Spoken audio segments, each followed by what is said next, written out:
Well, it looks like we got something to talk about. Um, and it comes from a Twitter post by none other than our friend Richard Gage. But it's not so much Richard Gage I want to talk regarding to. As you can see, Richard Gage posted this today. It says CNN hopes you never watch this Aaron Brown report from 9/11. And I think I know what he's referring to.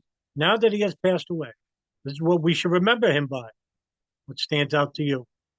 A reasonable question. What stands out to you? Now, for those, this is World Trade Center 7, smoking in the background. And of course, for those who are in the know regarding 9/11, the clip is CNN saying that the World Trade Center 7 has collapsed, the BBC reported. But as you can see there, it's still standing. But look who responded. Jimmy Dore. How did they know it was about to collapse? Exactly. A reasonable question again. How did they know? Well, what I'm going to try and do here for Jimmy Dore, as well as Richard Gage, but not so much Gage because I know I will never get through to him because he's got a grift to sell. Jimmy Dore, you're a little bit different.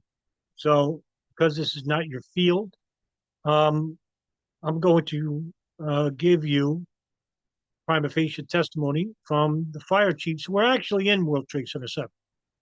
Those who were there on the ground at Ground Zero on September 11, 2001. And it's coming from the civil suit case called Aegis Incorporated versus Con Ed Consolidated. And this was a civil suit case regarding the tenants at World Trade Center 7 suing Con Edison for the collapse of World Trade Center 7. Truth Movement never talks about this, and there's a good reason why, because I'm about to show you. I'm not somebody who claims to have any expertise when it comes to how the towers collapsed. I'm not an engineer. You have people who are far more qualified than me to speak on the subject, and I'd rather let them speak because for me to speak on a subject that I'm not learned about means that I'm going to be basing my entire presentation on opinion, and who cares about that, right? I only talk about things that I might know or do know. And I'm going to show these clips, these testimonial edits regarding the fire chiefs who were inside World Trade Center 7, who gave testimony in the case regarding why there was a collapsed perimeter by the firemen and the damage and sounds World Trade Center 7 was making. Just to be clear, I'm not saying that World Trade Center 7 was compromised by, you know, beam cutting or maybe a bomb here and there. Um, I believe that's the case for World Trade Centers 1 and 2. I don't think World Trade Centers 1 and 2 were demolition, so to speak. I do believe that the buildings were compromised. World Trade Center 7 can't say so much. I mean, Danny Joenko, a Dutch demolition expert, says, the building is definitely similar to that of a demolition, but he doesn't believe World Trade Centers 1 and 2 were demolitions. That's why you'll never see those edited clips because the truth is not honest enough. But all right, let's read these clips, by the way. Right now, this is coming from Fire Chief Barry Brandes, and look what he says here. So I grabbed Terry first on the side, and I said, "Terry, do me a favor, just listen." I didn't say anything. I said, "Just listen." Then after a minute or so, whatever, I said to him, "Terry, do you hear that?" He says, "Yes, I do." I said, "Terry, this building is coming down. You are probably right." And then Jimmy is like rough and tough Brooklyn guy, rah rah. But we had to get Jimmy involved for his opinion. I mentioned to Jimmy, I said, "Jimmy, do me a favor, don't say anything." It's hard for him not to say anything. I asked him not to say anything and just listen. He admitted that he heard it also. And I said, "The building is coming down. The building is definitely coming down." And then I turned to the engineer. I said to him, "This building is coming down." He goes, "No, it isn't." I said, "Yes, it is. I tell you, the building is coming down." So you have at least one fire chief basically saying that he thinks the building is coming down. Now, this is Chief Chris Boyle, right? And he's talking about what? the damage inside the World Trade Center 7. Was it from that hole? It was from that hole. And that's why I called to the guys across the street. I said, I wouldn't stay there if I were you. There's stuff coming down out from there. How many floors was the whole gouge about? It's about 5 stories. It was a good gouge. Was it more towards one side of the building, more towards the center of the building? I think it was more towards the center of the building. I'm going to show you a depiction of the south side. I'm going to ask you if you can draw on what you saw. Sure. I may ask you a couple more questions before I ask you to draw, Chief Boyle, before you draw it for me. Could you tell from your view whether it looked like it was something that had been a gouge that had been caused by something from inside or from the outside? Objection. You can answer. I couldn't tell you that, but it looked like something hit the building. What shape was it? It looked like the hull of a ship, the hull of a boat, just kind of like that. More vertical than horizontal? Yes. Right. Now, this is Chief Daniel Negro, who basically is the alleged chief that talked with Larry Silverstein. Silverstein said to just pull it, right? Well, here he is. But can you recall about the fires that you saw on the north side of the World Trade Center 7 at the time? Chief Negro. At the time, I don't know. Various times of the day, I would say there was more fire in that building than I have seen in my course, in my career in a high rise, other than World Trade Center 1 and 2, of course. Now, to those who in the truth movement who say, oh, there wasn't much fire. Well, here's Fire Chief Daniel Negro saying, yeah, you're wrong. There was more fire in that building than he saw ever in his whole life, which would have been fantastic to see, blah, blah, blah, right? Under normal conditions, a fire starts at one floor, works its way up, then you might have a few floors of fire if the fire department can get a handle on it. It is rare that you see fires on non-contiguous floors in a high rise. Who conveyed the meeting? I did. Did you request that certain chief officers be present? I think we in the fire department, we have the staff chiefs, which are the highest ranking members of the department. The surviving members that were there, I think I was able to bring them all into the meeting. It might have been Chief Carruthers, Mike Butler, Harry Myers. They're all chiefs who weren't at the scene at the initial class, but made their way afterwards. Myself, Chief Turry, our chief of safety, and Frank Fellini might have attended. I don't know if he left the operations post or not. One of the purposes of the meeting was to talk about World Trade Center 7. Yes. You know whether you had this conversation at 2 p.m.? There were firefighters present at World Trade Center 7 again at that time. I don't know. There might have been because there were no orders given not to be. So it is quite possible. Was it during this meeting that you described that a collapse zone would be established around World Trade Center 7? Yes. That's how they knew Jimmy Dore. I mean, I could stop right here, end the video, but I want you to have more confirmation.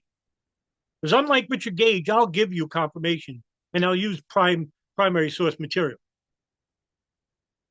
The words of the people who are actually there, not people who are not. Do you recall whether there was one overriding factor that caused you to decide to establish the collapse zone around World Trade Center 7? I think it was more the three-headed reason: the absence of people in the building, the fires, and the damage. I don't know if anyone would have been enough to make the decision. After convening the meeting at 2 p.m., making the conclusion about establishing the collapse zone around World Trade Center 7, what did you do next? Well, I recall that we went back to the operations post to tell everyone what we were doing, to get all the chief officers that we could there, and people from other agencies who had people committed to the area, like the police department, Port Authority, and tell them what the plan was, and this is what was happening. Did you personally go to the operations post at that time to give the order? Yes, I did. Well, there you go. So that's how CNN knew. That's how ABC knew, NBC, MSNBC, New York One. To those who claim that the news agencies are suddenly in on it, the fire chiefs knew beforehand that the building was going to collapse. The collapse zone perimeter came from the fire chiefs, nobody else. And unless you're one of those crackpots that are willing to say that the fire department is also in on it, well then, by all means, try proving it in court. That's the only thing that matters. But to the truth movement, it's about the court of public opinion. Notice the key word there, opinion. Nobody gives a fuck about opinions. Frank Carruthers, one of the highest ranking chiefs there. Did you yourself take a look at World Trade Center 7? Only from a distance. He described the damage. From what I knew about the building and what was discussed then, that there was enough for me to direct him to clear an area of a collapse zone, anticipating the collapse of 7. I mean, what else do you need? You got Negro and Carruthers on record, the highest ranking chiefs in the fire department in New York, making the decision to create a collapse zone. Is this enough for you, Jimmy Dore? I'm not mad at you, but it frustrates me that you would have on Leroy Halsey or entertain Richard Gage when there were bombshell reports in 2021 and 2023, Operation Encore, Canestraro document, the biggest revelations in all of 9/11, and nobody covered it. Hardly anyone did. Talking about the CIA and Saudi intelligence running an illegal operation inside the United States regarding the monitoring of hijackers. See, the truth movement, a lot of people in the truth movement don't believe in hijackers, Jimmy Dore, Richard Gage being one of them. Richard Gage doesn't even think the world is round. He doesn't know. So why is anyone taking him seriously when it comes to engineering? We were pulling everybody out of the area 360 degrees around long enough for a 50-story building to fall in any direction, since we couldn't really predict what direction it might fall. So that would include taking firefighting or firefighting units and abilities away from the building. Did you know whether there was actually any firefighters in the building at the time the decision was made? I don't remember that right now. There was the plan that if there were any, they would be pulled out of the building at that point, which led to Negro and Silverstein meeting. Once we made the decision, when you create a collapse zone, everyone is taking out of it. That's the idea of the decision, that this was basically a bottom-up decision. They made the first-hand observations and expressed their concerns and reservations and passed them up the line. Some of them I knew personally. At this point, I really can't remember exactly who was there, but their observations and concerns weighed heavily. Right? Now, this is Frank Carruthers again. What is your recollection in terms of the fires in the building? I really don't have a separate specific memory of fires. There were fires in all of these buildings, but you knew from your discussions with the others that there was fires inside, and that decision had already been made. There was a lot of others that still needed. There was a lot of others that still needed to be made. You also testified earlier that besides the damage to the corners of the building, there was other damage to the building. Did you personally observe that, or was it information received from others? Objection to the form. Go ahead. What, and remember, look at the highlighting. What I was talking about was the obvious impact to the front of the building that I observed. Could you be more specific? What did you actually see that was obvious? I'm going to object to the form. What did you, go ahead. What did you see is fine. Go ahead. Okay. What did you see? A building that looked like it had been bombarded with large, heavy objects. But those who are claiming that World Trade Center 1 and 2 are too far for the debris to collapse on World Trade Center 7, again, you're wrong. This is Peter Hayden, another high-ranking chief. What I saw was viewed to me the bulge in the southwest corner of World Trade Center 7, somewhere between the 7th and 12th floors. Heavy fire conditions on several floors of World Trade Center 7. Could you tell whether the bulge extended past the corner, either south or west from where you were located? I couldn't tell. When you made that observation, did you observe damage to the southwest corner of the building too? Well, a bulge in the corner of the building would be described as damage, in my view. Did the result of the creation of collapse zone around World Trade, did that result in the creation of a collapse zone around World Trade Center 7? Yes. 3 high-ranking chiefs who ordered the collapse zone. Do you know when that was created? I think shortly after we discussed the structural stability of the building and other discussions we had subsequent to that, we decided to establish a collapse zone. What were the discussions around about the structural stability of the building? Well, what we were worried about is collapse at some point in time. We had a discussion with a gentleman who identified himself as an engineer. We posed to him the question that considering the structural damage that was obvious to the building on the southwest corner, and the amount of fire damage that was occurring within the building, Could we anticipate a collapse of the building? Would it collapse? And if so, when? He said yes. And he gave an approximate time of about 5 to 6 hours, which was pretty much right on the money because the building collapsed around 5 o'clock that afternoon. After the discussion, the transit was set up, of course, and the collapse zones were established. Do you know who the engineer was? No, I don't recall. Do you know who he was affiliated with? I don't recall. So that discussion would have been somewhere around noon. I think even earlier than that, right? Now, I have more. I can keep going, right? But I don't need to, because really what it really comes down to is that here you have fire chiefs, a number of them, basically telling that they anticipated the building to collapse, and that this, this collapse precipitated the collapse zone. Basically, I mean, Mr. Dorr, what you're basically commiserating with in Richard Gage is somebody who just can't be trusted in regards to giving an opinion or sharing his thoughts, whether he's an expert or not, in regards to this field of engineering. And the reason why I say this is because, not too long ago, he went on Patrick Bet-David's show. And basically, I'll just play the clip and let you see it. Some people, your critics, call you conspiracy theorist. Okay, that's what they say. So, why don't we cover some of the, biggest conspiracy theories of all time, and let's see what you say about them. Okay, where you stand with them. All right. Flat Earth theory. What do you think about it? I don't know. I haven't looked at that. I've heard about it. Okay, but you think Earth is round or flat? Well, I don't know. I haven't seen it other than what's been shown to us on the television. So what do I know? So that answer is still not a certain answer. We know plenty to know that the Earth is round. But okay, fine. Well, that's what we learned in school, and that's what I accept. Okay, I'm going to stop it there, right? Because I don't need to play anymore.